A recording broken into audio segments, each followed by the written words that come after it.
दोस्तों, हमारी आज की कहानी है ब्रह्म राक्षस। यह कहानी एक राक्षस की है। उस राक्षस का नाम है ब्रह्म राक्षस। इस पर कई कहानियाँ बनाई जाती हैं और राक्षस के अनेक नाम होते हैं, जैसे कि पिशाच, राक्षस, डायन, चुड़ैल आदि बहुत नाम होते हैं। तो दोस्तों, चलो मैं एक अपनी कहानी पर आती हूँ। हमारे गांव में एक ब्राह्मण रहते थे जिनका नाम दुर्जन मिश्र है। दुर्जन मिश्र को लोग दुर्जन जी कहकर भी बुलाते हैं। उनके घर से कुछ दूरी पर एक खेत था। उस खेत में एक बहुत बड़ा बरगद का पेड़ था। वह बरगद का पेड़ बहुत पुराना था। कुछ समय बाद पहले वाला घर छोटा होने की वजह से उन्होंने खेत पर घर बनाने की सोची।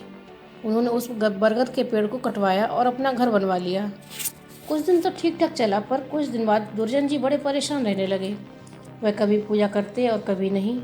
तो उनकी बीवी ने उनके बदले स्वभाव को देखकर पूछा कि तुम आजकल पूजा नहीं करते हो और आजकल बदले बदले से रहते हो, कभी बच्चों को डांटते रहते हो, तुम्हें क्या हुआ है?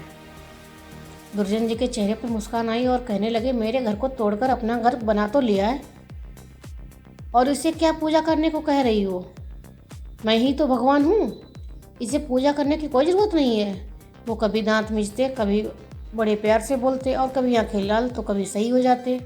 उनकी बीवी को शक हो गया कि जरूर किसी का साया है और वो बातें ऐसे कर रहे हैं जैसे उनके अंदर से दो लोग बोल रहे हों।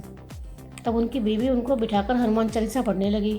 वो सोच रही थी अगर होगा कोई तो भाग जाएगा, पर दुर्जन जी पर इसका कोई असर नहीं पड़ रहा था।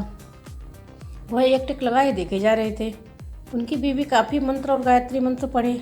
तब भी दुर्जन जी की आंखें लाल हुईं और कहने लगे, मैं किसी से डरने वाला नहीं हूँ और तू क्या समझ रही है, मैं इसे ऐसे छोड़ने वाला नहीं हूँ।